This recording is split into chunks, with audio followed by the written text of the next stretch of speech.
의약품을 제대로 알고 복용하기 위한 의학백서. 알아야 약이 되는 알약 설명서의 이승희 약사입니다. 약은 빚을 내어서라도 먹어라는 속담이 있죠. 이게 무조건 약을 많이 먹어야 된다 이런 뜻은 아니고요. 그만큼 건강을 지키기 위해서 노력을 많이 해야 된다 이런 뜻이죠. 그런데 이렇게 빚을 내어서라도 먹어야 되는 약을 정말 제대로 알고 잘 복용하시는 분들도 계시지만 그렇지 않은 분들이 더 많으신 것 같습니다. 그래서 이 약을 내가 왜 먹어야 되는지, 이 약을 먹었을 때 내 건강에 어떻게 도움이 되는지, 또 반대로 이 약을 먹었을 때 내 몸에 어떤 부작용을 미칠 수 있는지 여기에 대해서 내가 알고 먹는다면 보다 안심하고 보다 확실하게 약을 드실 수 있을 거라고 생각이 듭니다. 그래서 오늘부터 약의 효과를 높이고 부작용을 낮출 수 있는 약이 정말 약이 되는 정보들을 알려드리겠습니다.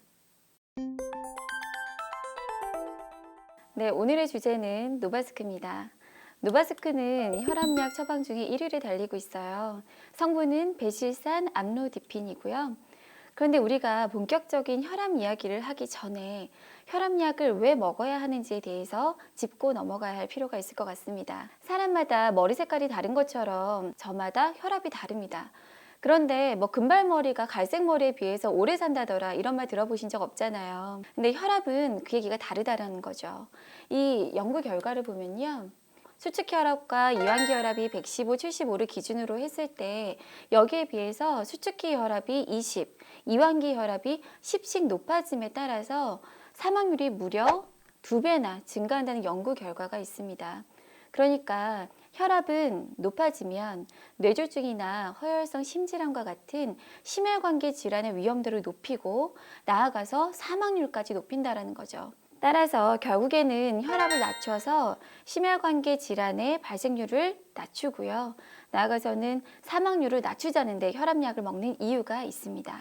혈압약은 기전에 따라서 5가지 정도로 나눠볼 수가 있는데요. 첫 번째는 이뇨제입니다. 이뇨제는 혈액량을 감소시켜서 혈압을 낮추죠. 이뇨제를 복용하게 되면 소변이 많이 나오잖아요. 소변이 나오면서 수분뿐만 아니라 나트륨이 같이 나가게 되는데 그로 인해서 말초혈관의 저항을 줄여주고 그래서 혈압을 낮추는 약이 바로 이뇨제입니다.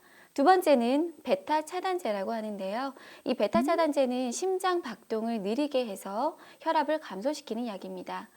세 번째는 칼슘 채널 차단제. 이 약은 혈관과 심장의 세포막에 있는 칼슘 채널에 작용을 해서요. 혈관을 확장시켜서 혈압을 낮추는 작용을 합니다. 네 번째는 안지오텐신 전환 효소 억제제.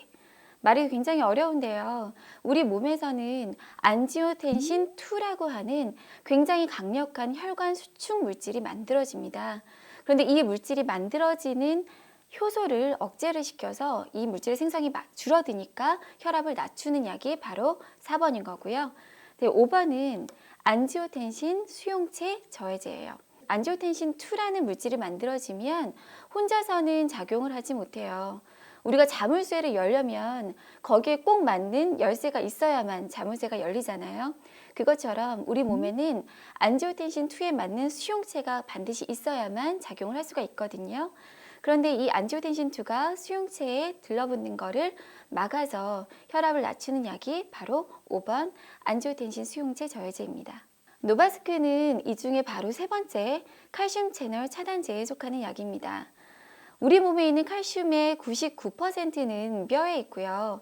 나머지 1%가 연골 조직이라든지 세포 밖에 존재를 하게 되는데 이 1%의 칼슘이 혈관이라든지 근육을 수축하는데 굉장히 중요한 역할을 하고 있습니다.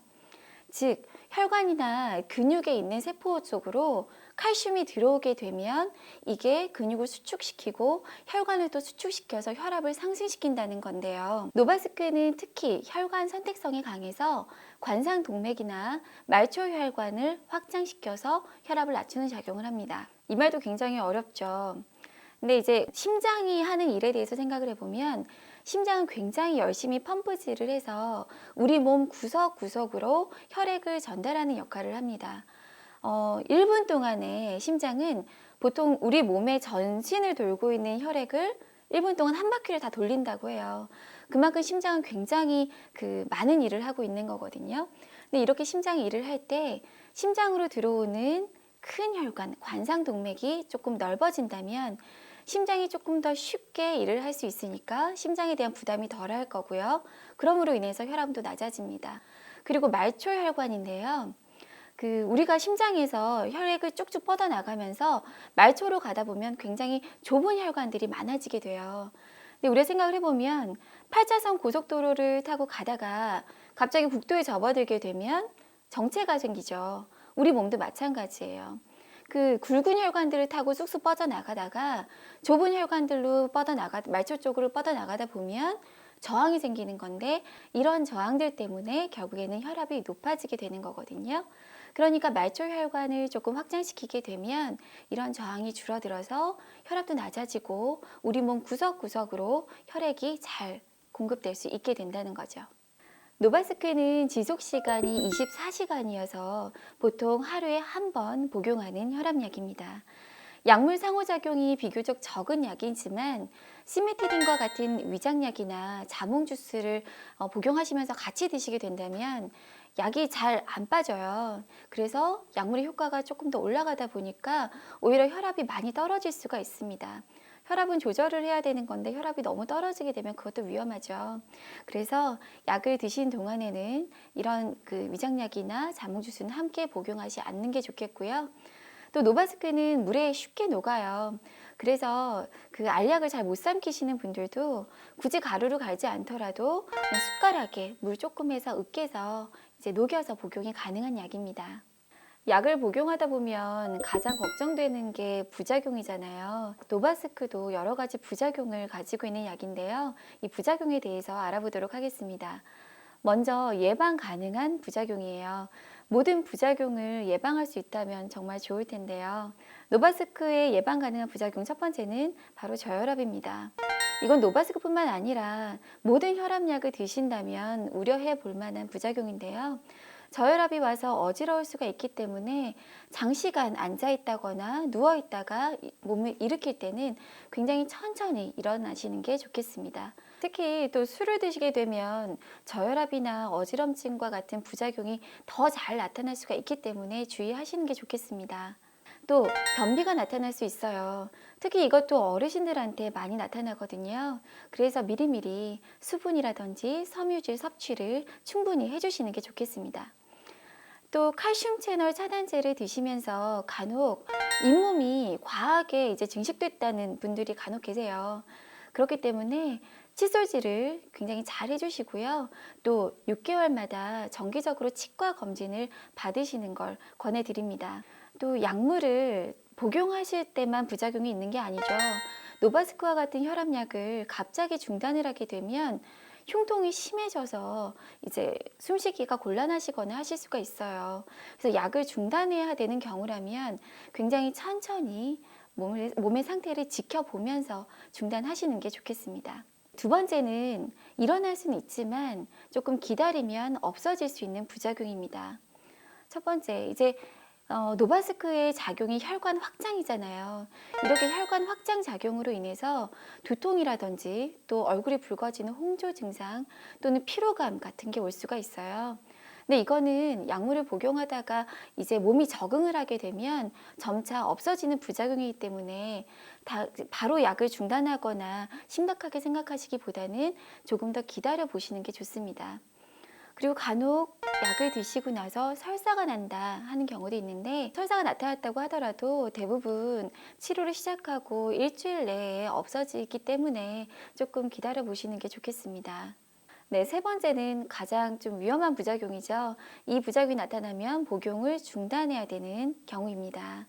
첫 번째는 맥이 너무 빠르거나 또 느리거나 이렇게 불규칙할 때, 두 번째는 가슴에 통증이 15분 이상 지속이 될 때, 또 어느 정도 피곤할 수는 있어요. 그런데 무기력하고 굉장히 많이 처질 수가 있는데 그럴 때, 또 쌕쌕거리는 소리라고 하죠. 천명이 들린다거나 호흡 곤란이 왔을 때, 또 칼슘 채널 차단제를 드시다 보면 혈관이 확장되면서 이게 부종이 오는 경우가 좀 종종 생길 수가 있습니다. 근데 무릎이나 발이 안 부었었는데 갑자기 이제 부었을 때, 또 피부에 발진이 났을 때, 또 노바스크는 간을 통해 대사가 되다 보니까 간 기능에 무리가 와서 눈이라든지 피부가 황색으로 변했을 때, 이럴 때는 복용을 중단하시고 의료진에게 알려야겠습니다. 혈압약을 복용을 하면 정상 수치로 혈압이 내려가나요? 하고 물어보시는 환자분들이 많으세요. 그러면 제가 또 물어봐요. 정상 수치는 뭐라고 생각하고 계세요? 그럼 대부분의 환자분들이 120에 80 아닌가요? 또 이렇게 생각을 하세요. 근데 그렇지 않아요. 혈압약은 앞서서 제가 말씀드렸던 것처럼 그 120에 80으로 수치를 조절하자는 게 아니고요. 혈압을 조절을 해서 그 심혈관계 질환의 위험도를 낮추고 사망률을 낮추는 데 있다고 말씀드렸잖아요. 그렇기 때문에 환자에게 맞는 혈압 조절이라는 게 있다라는 거예요. 예를 들어서 70대 어르신한테 좋은 혈압, 그 사망률을 낮출 수 있는 가장 최적의 혈압은 150에 90이에요. 그런데 수축기 혈압이 여기서 10 정도 높아져서 160 정도가 되면 이때는 혈압약을 써야 된다는 거죠. 그런데 같은 연령대라고 하더라도 그게 만약에 당뇨나 신장질환이 있다고 하면 그 목표 혈압은 더 낮아질 수가 있어요.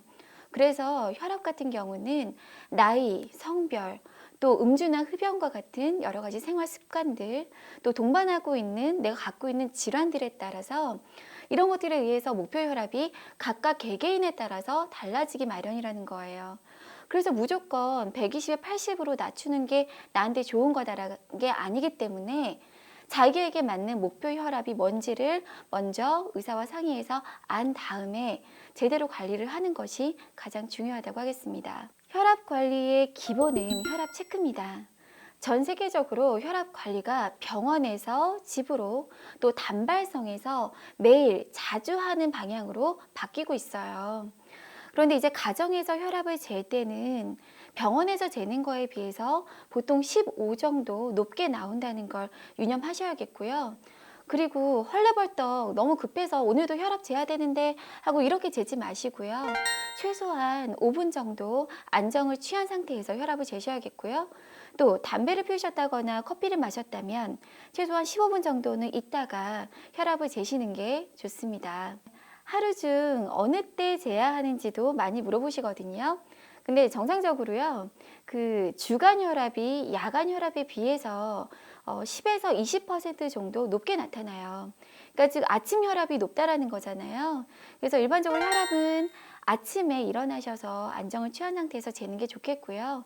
그런데 이때도 야간 혈압이 주간 혈압에 비해서 너무 높거나 낮으면 또 동맥경화 위험성이 있기 때문에 여러 가지 다른 혈관 질환들이 생길 수가 있거든요. 그래서 이것도 때때로 체크를 해주시는 게 좋겠고요. 또 수축기 혈압뿐만 아니라 이완기 혈압도 중요하죠. 또 이들 간의 차이인 매감 역시 중요하니까 이것도 같이 체크를 해주셔야 되고요. 또 경험해 보셨을까요? 오른쪽, 왼쪽이 혈압이 다르게 나타납니다. 일반적으로는 오른쪽 혈압이 왼쪽에 비해서 5에서 10 정도 높게 나타나거든요. 근데 만약에 오른쪽 혈압이 왼쪽에 비해서 30 정도 이상 높게 나타났다. 그러면 또 동맥경화를 의심해 봐야 됩니다. 그러니까 혈압 체크할 때 그 여러 가지를 신경 쓰셔서 잘 체크하셨으면 좋겠습니다. 네, 혈압약에 대해서 굉장히 잘못 알고 계신 것들도 많거든요. 그 중에서 대표적인 걸 뽑아봤어요. 칼슘 채널 차단제와 칼슘제는 과연 같이 복용해도 되나요? 하는 건데요. 이렇게 생각하실 수 있죠. 칼슘이 들어가는 거를 막아준다는데 칼슘을 먹었을 때 그러면 이게 흡수가 안 되는 거 아닐까요? 또는 칼슘이 있으면 혈압이 오른다는데 그러면 칼슘제를 먹었을 때 혈압이 오르는 거 아닌가요? 그러니까 같이 먹으면 안 되는 거 아닐까요? 이렇게 궁금증을 가지시는 환자분들이 많으시거든요.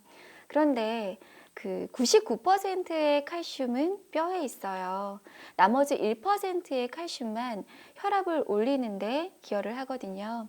근데 우리가 복용하는 영양제로 복용하는 이 칼슘제들은 칼슘 채널 차단제의 흡수를 방해하지 않아요. 그리고 칼슘제가 흡수되는데도 지장이 없기 때문에 두 가지를 같이 복용하시는데 전혀 문제가 없습니다. 자, 두 번째는 혈압약은 한 번 복용하면 평생 복용해야 된다던데 그러면 이왕 평생 먹을 거 1, 2년 있다가 먹어도 괜찮지 않을까요? 그냥 먹지 말까요? 이런 식의 질문을 하시는 분들도 굉장히 많으십니다. 근데 결론부터 말씀드리면 혈압약은 한 번 복용을 시작했다고 해서 계속 평생 먹어야 되는 건 아니에요. 근데 우리가 혈압이 왜 오르는지를 한번 생각을 해볼게요. 교통사고가 나서 피를 철철철철 흘렸어요. 그러면 우리 몸에서는 이 혈압을 올리기 위해서 온갖 방법을 다 동원을 해서 지시를 내립니다. 여기저기서 혈압을 올리죠. 왜냐하면 피를 굉장히 많이 흘리면 죽을 수가 있는데, 그건 왜냐하면 혈압 조절을 못해서기 때문이거든요. 이렇게 우리 몸에서 혈압을 올리는 여러 가지 반응들, 이런 그 기전들은 혈압이 떨어졌을 때 작동을 해줘야겠죠. 근데 고혈압 환자 같은 경우는 이러한 반응들이 시도 때도 없이 그냥 그 작동을 하는 거예요. 그래서 항상 평상시에도 혈압이 높은 상태를 유지하게 되는 거예요. 그런데 이렇게 혈압이 높은 환자분들의 90%가 별다른 특별한 원인이 없이 유전적으로, 그냥 체질적으로 혈압이 높은 거죠. 이렇게 발생 자체가 이렇게 나타나다 보니까 이거를 자연적으로 없어진다거나 내가 가만히 있는데 치유되는 질환이 아니라는 거예요. 그런데 다행인 건 혈압약은 수면제처럼 의존성이 높은 약물도 아니고요. 또 그냥 조절을 하기 위해서 약의 도움을 받는 거기 때문에 약을 안 먹고도 내가 혈압이 조절만 잘 된다고 하면 약을 뭐 서서히 감량을 한다거나 아니면 중단하는 것도 얼마든지 가능하다라는 거예요.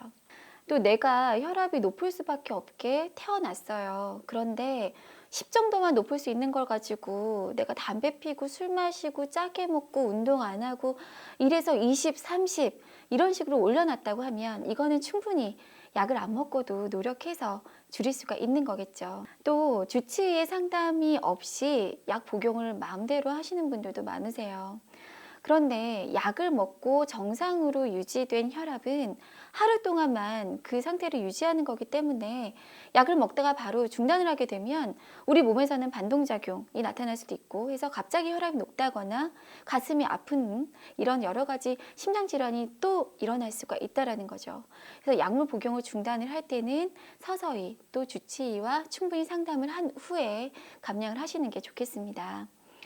또 어설프게 아시는 분들이 혈압약 먹으면 이제 계속 먹어야 되니까 아예 시작하지 말아라, 아니면 한 몇 년 있다가 그냥 먹기 시작해라 하시는데, 그 혈압이 높으면 혈관이 저항을 받아요.